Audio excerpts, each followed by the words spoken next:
Welcome back to the Daily Dope Show, everybody. I'm your host and friendly commentator, Brian Strong, and this is pretty much one of the more detailed videos that I'll do on like a proposed legalization scheme or whatever. Only because I live in Michigan and the legalization ballot initiative it's looking like it's going to be on the ballot. Now there is this threat from the Senate in Lansing that they want to try to attach this ballot amendment or a ballot proposal to a tax bill that lowers taxes to get more Republicans in the Senate on board. I don't think I'm going to really do a story about that right yet. But yeah, it doesn't sound like that's going to be able to get done because the Congress in Michigan is a very divided house, especially in the Republican caucus. And it's an election year, so a lot of people don't want to put their name on some kind of thing that legalized marijuana, you know. Basically, if they let it go to the voters to decide, they can pretty much take a cop-out on it. So I'm just going to go through the really important things that you need to know about this initiative.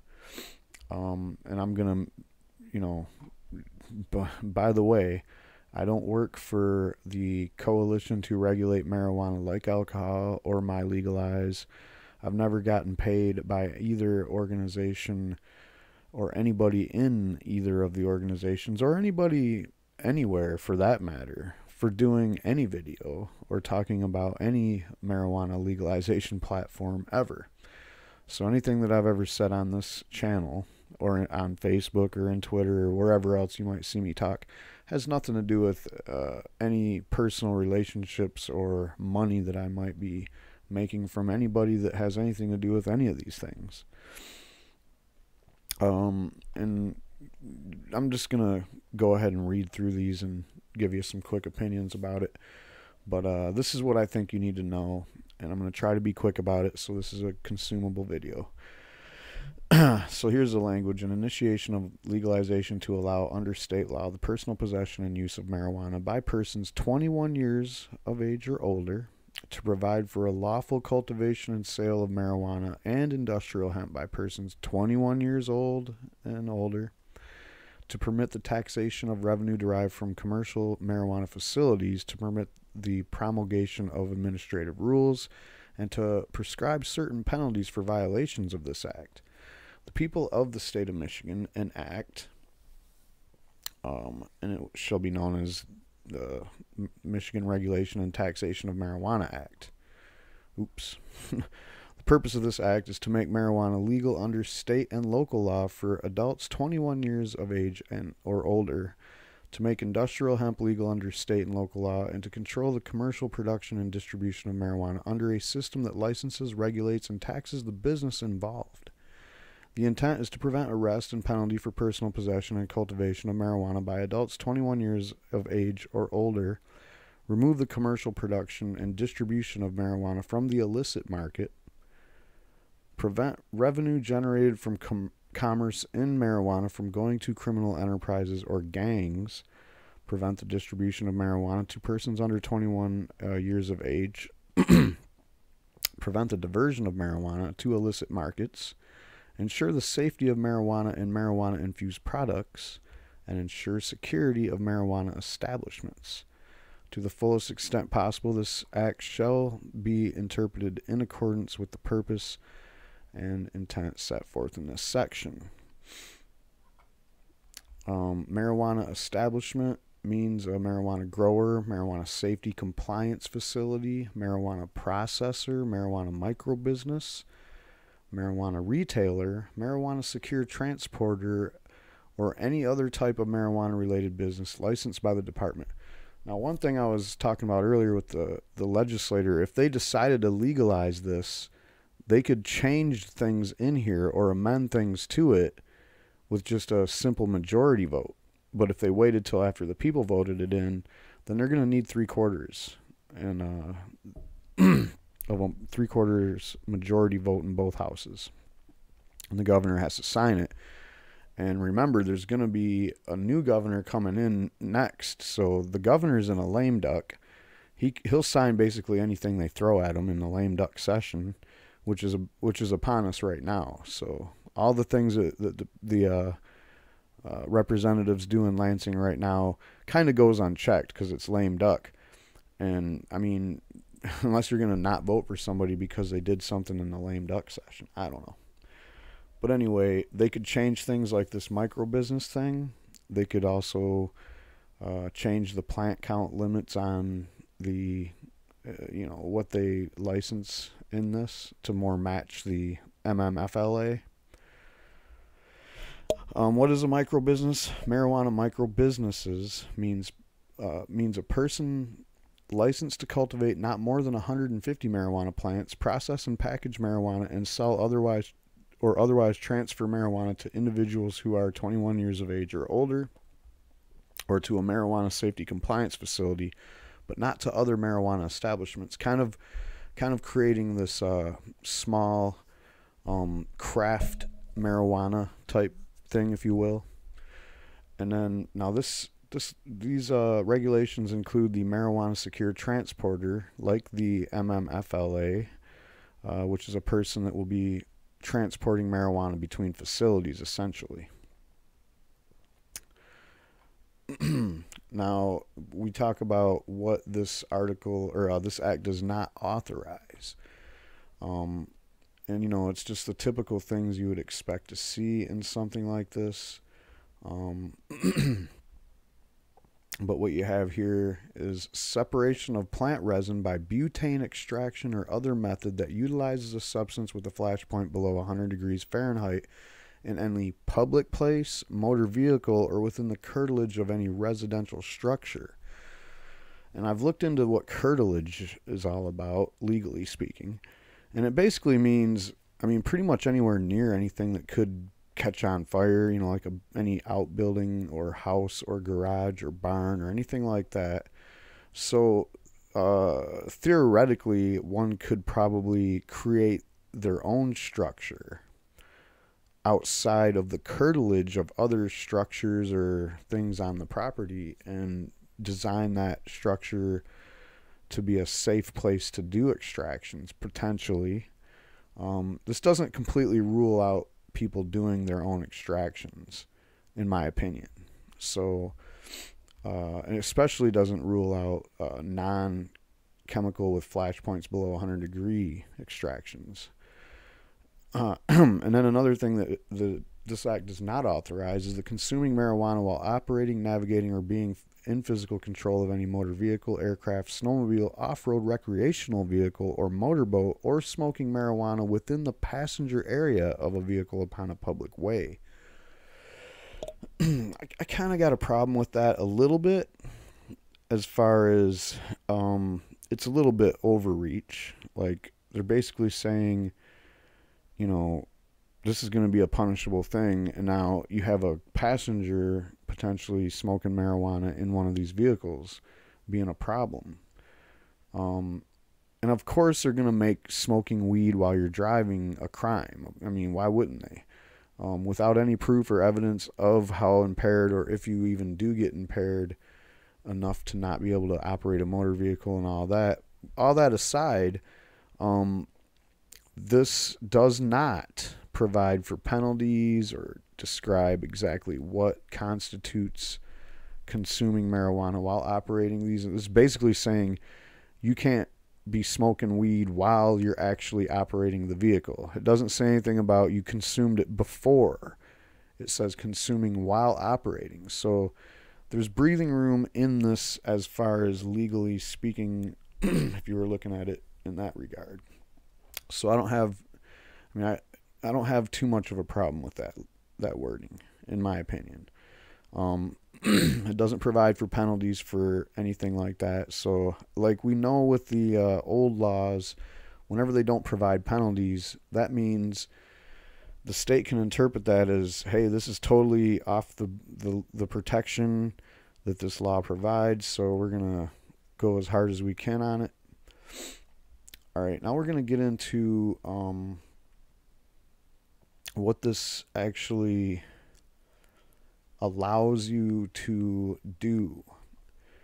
So, notwithstanding any other law or provision of this act, and except as otherwise provided in Section 4 of this act, the following acts by persons 21 years of age or older are not unlawful, are not an offense, are not grounds for seizing or forfeiting property, are not grounds for arrest, prosecution or penalty in any manner, and are not grounds for search or inspection, and are not grounds to deny any other right or privilege. That is as plain English as I can get out of, a marijuana law. I've seen them all. I've read them all. That is pretty point blank. You can't search. You can't, take my property. You can't arrest me. That's big. You can't prosecute me or penalize somebody in any manner, as long as they're following the letter of the law as follows. Processing or using or consuming, internally possessing, purchasing, transporting, or processing 2.5 ounces or less of marijuana, except that not more than 15 grams of marijuana may be in the form of marijuana concentrate. So you can do all these things that you can do with weed. Up to 2.5 ounces you're allowed to have on you while doing it. Processing, using, consuming, doing whatever you want, transporting, possessing, and 15 grams of concentrates. That's pretty damn reasonable, man. Do you really need to be chilling out with more than that? And I'm not saying that it's right to start thinking about penalties for people that have more than that or whatever, but it's pretty freaking reasonable. And not only that, but you can't arrest somebody. So if they got the 3 ounces, you still can't. I don't think you can arrest them still. I don't know. You can give them a ticket. We'll see. You got 2.5 ounces. I know they can't arrest you. They can't take your shit. They can't prosecute you. All right. Within the person's residence, possessing, storing, and processing is not more than 10 ounces of marijuana, and any marijuana produced by marijuana plants cultivated on the premises, that cultivating not more than 12 marijuana plants for personal use, provided that no more than 12 marijuana plants are possessed, cultivated, or processed on the premises at once. So there you have it. You have 12 plants total. You can divide that up however you want, different stages of growth or whatever, but 12 plants is what you're allowed to have. In Michigan, they made a rule some time ago that kind of matches the federal rule. If it's a rooted plant that's growing, then it's a plant. So that's as soon as you put your clone in a cup. Seems pretty reasonable again, and the most reasonable part about that is that you can keep all of your harvest. So it's not like the old days with the MMA, where you're like, okay, I got my harvest and now I got way too much weed I'm not supposed to have. That's not gonna happen too much more here, I guess. I don't know. It says all your harvest from your plants you can keep. I mean, 12 plants, unless you have some kind of a system where you're harvesting 3 plants every 2 weeks in a continuous system. 12 plants, really, if you're going to grow them all at once, that could last you a while. You can get a lot of bud off of 12 plants. It's not that bad. And if you compare it to other states, it's pretty much one of the most reasonable plant counts. So you can also assist another person who is 21 and older to do all the things described in this section. Giving away or otherwise transferring without remuneration up to 2.5 ounces of marijuana. So you can basically just give someone 2.5 ounces of marijuana or 15 grams of concentrate, as long as the transfer is not advertised or promoted to the public. So this is all pretty reasonable stuff. Then we have, notwithstanding any other law or provision of this act except otherwise provided in Section 4 of this act, the use, manufacture, possession, and purchase of marijuana accessories by a person 21 years of age or older, and the distribution or sale of marijuana accessories to a person 21 years of age or older is authorized, is not unlawful, is not an offense, is not grounds for seizing or forfeiting property, is not grounds for arrest, prosecution, or penalty, In any manner is not grounds to deny any right or privilege, and a person shall not be denied custody or visitation with a minor for conduct that is permitted by this act unless the person's behavior is such that it creates an unreasonable danger to the minor that can be clearly articulated and substantiated. Moving along, a municipality may completely prohibit or limit the number of marijuana establishments within its boundaries. And this is the thing that I'm always complaining about. One of the things I'm always complaining about regulations packages is that, you know, a lot of these municipalities opting out. We have 1 in 7 California municipalities, I believe, or more, is opting out. And what does this even mean? You know, like maybe you opt out and people are still smoking weed in your town. Now you got people in your town that are setting up, you know, black market sales on their front porch because there's no dispensaries around, and there's people that really can't get to the next place where there is one. So it's just ridiculous. And I'm totally against that kind of thing. So here, let's check it out. Individuals may petition to initiate an ordinance to provide for the number of marijuana establishments allowed within a municipality, or to completely prohibit marijuana establishments within a municipality. And such ordinance shall be submitted to the electors of the municipality at the next regular election, when the petition is signed by qualified electors in a municipality in a number greater than 5% of the votes cast for governor by qualified electors in a municipality at the last gubernatorial election. Blah, blah, blah. So, you know, I think they should start out where you have to basically get together that many people to put together a petition to say no to having facilities in your town, in my opinion, because that would be more free market. This whole idea where you let municipalities opt out just makes it so, you know, now we have things going on that we don't, you know, that doesn't line up with the spirit of the law, we'll call it. Legalizing marijuana and letting people sell it and make money off of it and taxing it. That's what this is all about, man. It's not about you telling people that you don't like weed, so we're not going to have that around here. A municipality may adopt other ordinances that are not unreasonably impractical and do not conflict with this act or any other rule promulgated pursuant to this act. And they're talking about making your signs look, you know, indiscrepant, so that it don't have a marijuana theme to it or whatever. They can regulate the time, place, and manner of operation of marijuana establishments and the production, manufacture, sale, or display of marijuana accessories.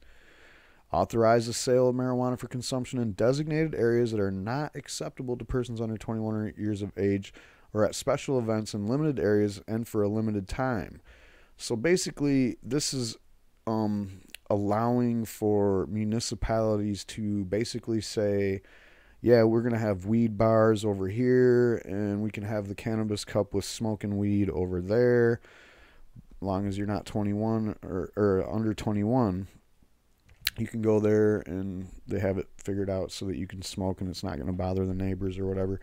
So that's pretty cool. Someone asked me about that like about a week ago, and I really didn't know the answer, but I do remember seeing this, and there it is.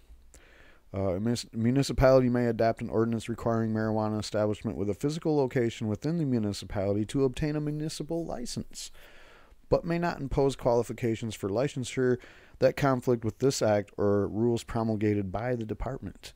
A municipality may charge an annual fee of not more than $5,000 to defray application, administrative, and enforcement costs associated with the operation of the marijuana establishment in the municipality. So that's the cap on what municipalities can charge for their licensing. And this isn't like the MMFLA, where they also have the option of doing assessment and charging you assessment taxes or whatever, assessment fees. Each application for a state license may be submitted to the department. All right, so this is what the department, this is the conflict. Another thing that they would change if the Senate in Michigan decided to somehow, you know, vote this into law before November, And another reason they want to do that is because it's a Republican House and Senate, and they don't want to get flipped, and they fear that the marijuana people coming to vote for the marijuana is gonna flip them out, because nobody likes Republicans when they smoke weed for some reason. It's like they take a couple of hits of weed, and Republicans just start sounding like a little bit too authoritarian and too in the bag for all the lobbyists. So this is another thing that they don't like, is that Laura, so whenever they talk about the department in the regulate marijuana like alcohol, they're talking about Laura, where Laura would have to set up their own like office just for this, where they would staff it with people just to handle this, just like they did for the medical marijuana program in 2008. And currently they do have, the things that have to do with the MMFLA go through Laura. Yeah, sure they do. But what also is, when the final applications come in, the MMFLA has its own board, and that board is who ultimately decides who gets the licenses. And on that board is some people that you probably wouldn't want to have deciding who's getting recreational licenses, including a former state police sergeant who has been known to be a prohibitionist, and who has also been known to criticize even medical marijuana, but somehow he picks licenses. And then there's another person on the board who's actually a former lobbyist. So it is what it is, I guess. They would try to get the licensing, they would want the licensing to be under their control, rather than just have a whole nother thing set up for it. Because obviously, they have some special interest in the background. They're pulling strings. And they want to do everything they can to maintain what they see as their almost $1 billion market for their medical marijuana. But if they could just take this over too, then they wouldn't have to worry about any competition. So who knows who these people are that they got thinking about getting all their licenses, because I still haven't seen this bum rush of people trying to jump on the MMFLA licenses. So let's read this. Each application for the state license must be submitted to the department. Upon receipt of a completed application and application fee, the department shall forward a copy of the application to the municipality in which the marijuana establishment is to be located, determine whether the applicant and the premises qualify for the state license and comply with this act, and issue the appropriate state license, or send the applicant a notice of rejection setting forth specific reasons why the department did not approve the state license applications within 90 days. The department shall issue the following state license types. You got your marijuana retailer, marijuana safety compliance facility, marijuana secure transporter, marijuana processor, marijuana micro business, Class A marijuana grower authorizing cultivation of not more than 100 marijuana plants, a Class B marijuana grower authorizing cultivation of not more than 500 marijuana plants, and a Class C marijuana grower authorizing cultivation of not more than 2,000. So if you compare those numbers to the MMFLA numbers, the 500, I believe it's 500, I always forget this, sorry. But whatever it is, you can stack the last one. I think it's 500. I'm sorry that I lost this talking point. But this is more tuned in for small amounts, or small numbers, where you have more of these licenses given out to more different people, essentially. So in my constant diatribe of the corporate marijuana takeover, this is actually something that works more for just people that want to get in the game, and not necessarily make $1 million or be a millionaire or try to make $1 billion or whatever the case. These licenses are pretty reasonable for people to operate. Now, I know that 500 is the lowest number of a license in the MMFLA. So it just seems like the MMFLA is geared for bigger license grabs. Okay, except for where otherwise provided in this section, the department shall approve a state license application and issue a state license if The applicant has submitted an application in compliance with the rules promulgated by the department and is in compliance with this act and the rules and has paid the required fee.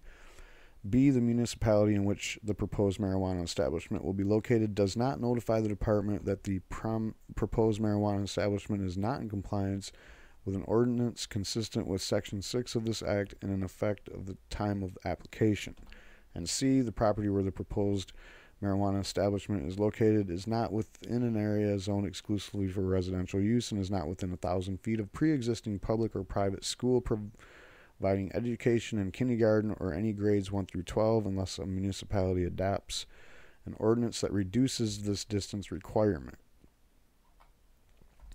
No person who holds an ownership interest in the marijuana establishment applicant 1 will hold an ownership interest in both a marijuana safety compliance facility or in a marijuana secured transporter or in a marijuana grower, a marijuana processor, a marijuana retailer, or a marijuana microbusiness. 2 will hold an ownership interest in both a marijuana microbusiness and a marijuana grower, a marijuana processor, a marijuana retailer, a marijuana safety compliance facility, or a marijuana secured transporter. And 3 will hold an ownership interest in more than 5 marijuana grower or in more than 1 marijuana microbusiness, except that the department may approve a license application from a person who holds an ownership interest in more than 5 marijuana growers or more than 1 marijuana microbusiness if, after January 1st, 2023, the department promulgates a rule that authorizing an individual to hold ownership interest in more than 5 marijuana growers or in more than 1 marijuana microbusiness. So, if signed into law, starting in November, because down here, all state licenses are effective for 1 year unless the department issues a state license for longer than the term. That's not the right one. But anyway, a state license is renewed upon receipt of complete renewal application and the renewal fee from any marijuana establishment in good standing. So back up here, though, all the way till January 1st of 2023, there will be no corporate takeover because nobody will be able to get a license that's bigger than 5 marijuana growers. And 5 times 2,000 is only 10,000 plants. So I don't think that's very many. I mean, that's obviously the MMFLA. I think the highest license there is 5,000 plants, and you can stack those. So, you know, I don't think there's limits on how many of those you can stack either. So basically, if somebody wanted to go big, they'd probably go that route until 2023, where then they can come here to the regulate like alcohol and get more than 5 of those 2,000 piece licenses.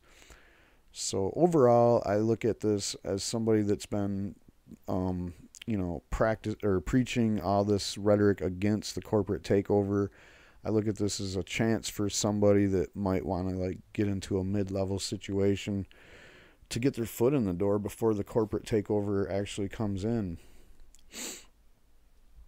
All right, and then here's 6. The department shall begin accepting applications for the marijuana establishments within 12 months after the effective date of this act. Clearly, that's in November when it gets voted on.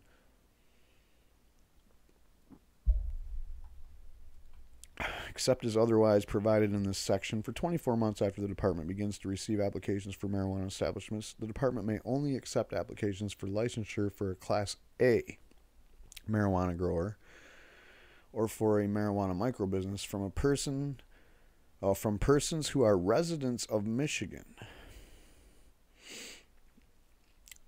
For a marijuana retailer, marijuana processor, Class B marijuana grower, or Class C marijuana grower, or a marijuana secure transporter from persons holding a state operating license pursuant to the Medical Marijuana Facilities License Act, and for a marijuana safety compliance facility from any applicant. So if you're trying to open a lab, it doesn't matter if you've had any prior experience with the previous marijuana laws in Michigan, but for the first 24 months, you have to be somebody that was involved in the medical marijuana growing, either for the original 2008 law or for the Facilities Act. And in that, you basically, for the first 24 months also there, if you wanted to open a Class A grower or a micro business, you have to be a Michigan resident. So that's pretty cool. It basically stops anyone, for the first couple of years anyway, from doing any major coming in and setting up shop.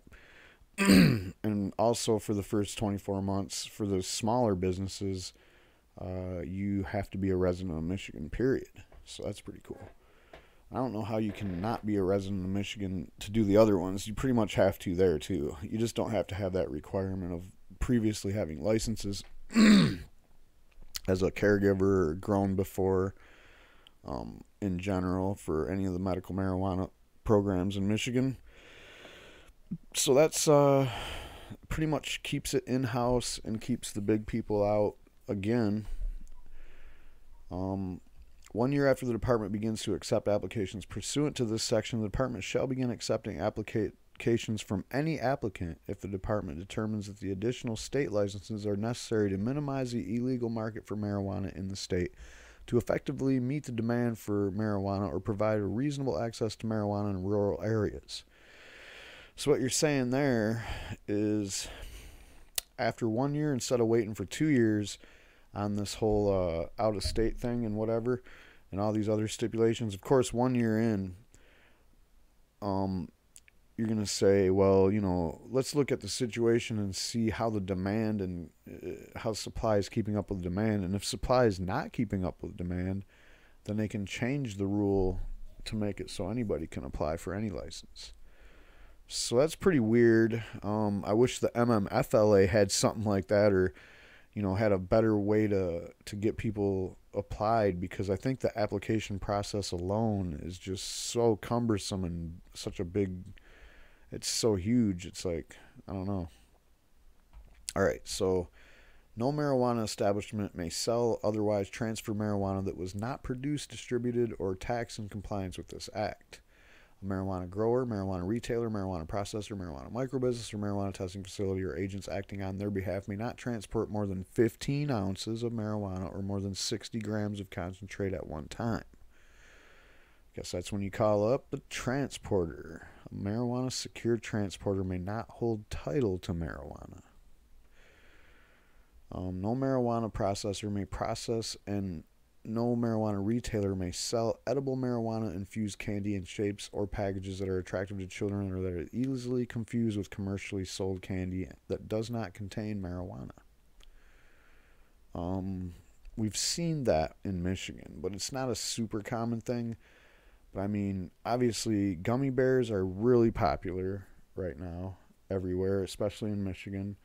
Nerd ropes, shit like that. Who knows what the future is on that, as far as like if you went in and seen it packaged and ready to sell, you're not going to see those. I don't think anyone's going to cry too hard about that, though. All right, a person who commits any of the following acts. Now, this is, all right, we hear a lot about how legalization, I'm one of those kind of people that believe that marijuana should be treated like tomatoes, because it's not only harmless, but if you abuse it, it's actually medicinal.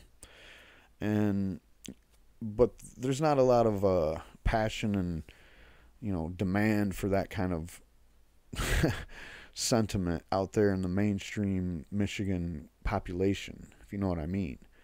I mean, these people, not the cops, but your neighbors, are anti-marijuana.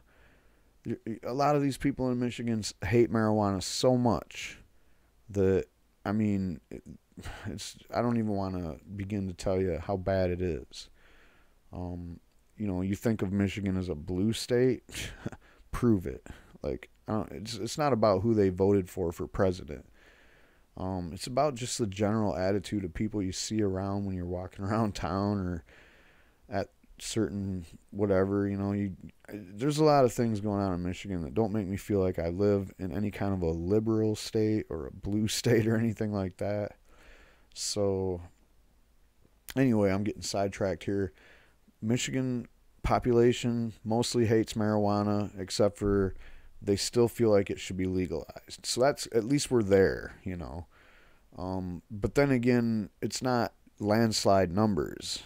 It might be if you really looked at the polling. I think we're in the 60s now, but if when the vote actually comes down, I'm gonna guess that it's gonna be less than 60%, but we'll see. But anyway, what we hear is we hear about we need to end prohibition. We need to do more decriminalization, and there is a lot of decriminalization in local municipalities in Michigan, but that's not enough. We need statewide decriminalization and statewide.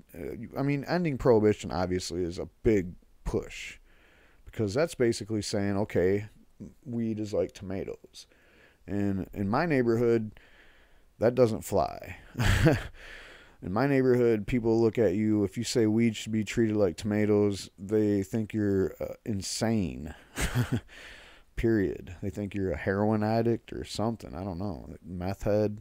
They think that people generally shouldn't smoke weed in my neighborhood, even though a lot of people grow weed in my neighborhood or whatever. So anyway, enough about my neighborhood. A person who commits any of here's the penalties, because all these people that talk about ending prohibition, and I'm one of them, the fear is that they're just going to use this as another way to arrest people because you're not following the rules to the letter. Well, let's check that out. So a person who commits any of the following acts and is not otherwise authorized by this act to conduct such activities may be punishable only as provided in the section and is not subject to any other form of punishment or disqualification unless the person's consents to another disposition authorized by law, except for a person who is engaged in conduct described in sections 4.1a, 4.1b, 4.1c, 4.1d, G, and H. A person who possesses not more than the amount of marijuana allowed by section 5, cultivates not more than any amount of marijuana allowed by section 5, delivers without receiving any remuneration to a person who is at least 21 years of age, not more than the amount of marijuana allowed by section 5, that means giving away the 2.5 ounces we talked about earlier, or possesses with the intent to deliver not more than the amount of marijuana allowed by section 5, is responsible for a civil infraction and may be punished by a fine not more than $100 and forfeiture of the marijuana that's over the 2.5 ounces, or whatever the limits on the plants and the whatever. So that's a civil infraction. They can't even take you to jail for that. All they can do is take the weed that's over the amount you're supposed to have and give you a $100 civil infraction piece of paper. Number 2, except for a person who is engaged in conduct described in section 4, a person who possesses not more than twice the amount of marijuana allowed by section 5, cultivates not more than twice the amount of marijuana allowed by section 5, delivers without receiving any remuneration to a person who is at least 21 years old, not more than twice the amount allowed in section 5, or possesses with the intent to deliver not more than twice the amount. So now you're talking about, we take the limits and we double them.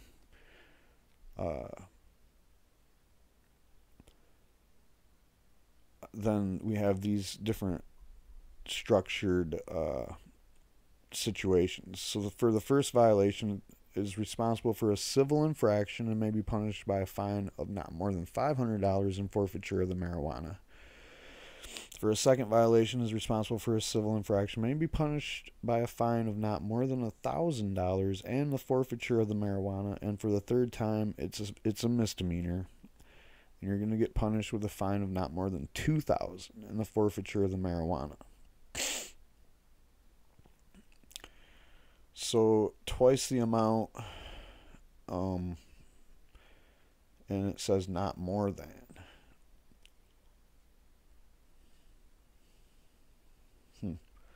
I'm just seeing that as being like you can have up to twice the amount, and then who knows what happens after that, possibly. So that might be one area where we're talking about could be a area of concern. Not more than twice the amount. So more than twice the amount would be like 5.1 on the 2.5 ounces. Not more than twice the amount would be right under 5 ounces. I don't like any kind of fines and penalties ever for marijuana, in my opinion. This just makes it look like some kind of thing that the police are responsible for enforcing. And it's also a kind of a light but their threat to people that are trying to operate around this regulation package. Because they could be such small producers that they don't want to even jump on any of the licenses, but still want to operate like they were operating before. Because before, remember, people's maximum plant count was like 72.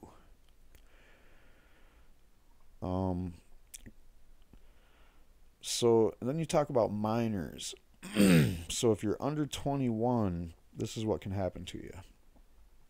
If you're under 21 of age and you possess not more than 2.5 ounces of marijuana, and you cultivate not more than 12 plants, for the first violation, you're responsible for a civil infraction punishable as follows. If you're at least 18, the fine is $100 or community service, forfeiture of the marijuana, and completion of 4 hours of drug education or counseling. Excuse me. Or if the person is at least 18 years of age, by a fine of not more than $100 and forfeiture of the marijuana. And B, the second violation is responsible for a civil infraction and may be punished as follows. 1, if the person is less than 18, fine of not more than $500 or community service, forfeiture of the marijuana, and completion of 8 hours of drug education or counseling. Or 2, if the person is at least 18, then the fine is not more than $500, a forfeiture of the marijuana. Number 4. So what you have is a difference between people that are 18 and up to 21, and then people that are under 18. And then you have, except for a person who is engaged in conduct described in Section 4, a person who possesses more than twice the amount of marijuana, followed by Section 5, cultivates more than twice the amount, delivers without receiving any remuneration, twice the amount, shall be responsible for a misdemeanor but shall not be subject to imprisonment unless the violation was habitual, willful, or and for commercial purposes or the violation involved violence.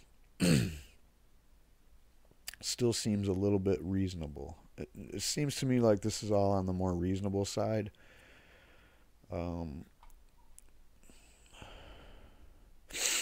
And that's basically all I have out of the package of regulations that is under the Regulate Marijuana Like Alcohol initiative.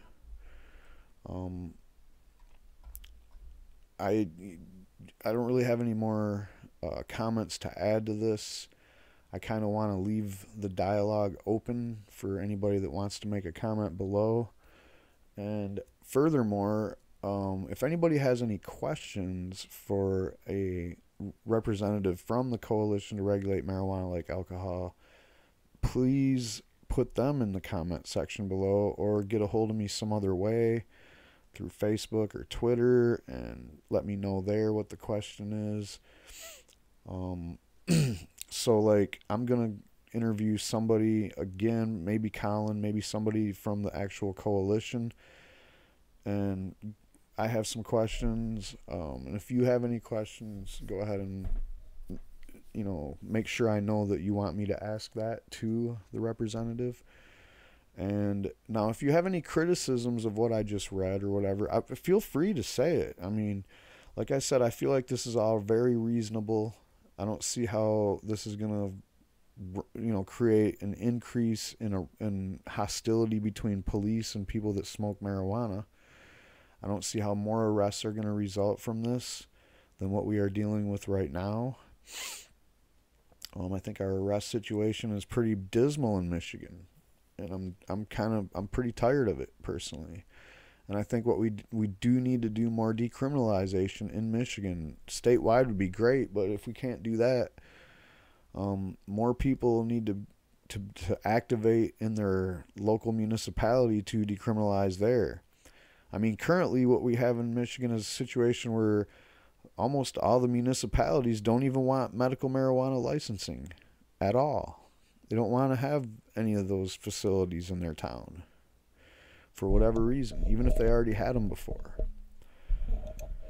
So that's where I'm gonna leave this, and I'll get back to you on this later. I'm gonna go ahead and do another video soon where I pull some of the most important points out of the interviews that I did with Colin McDougall from My Legal Eyes about this regulation package.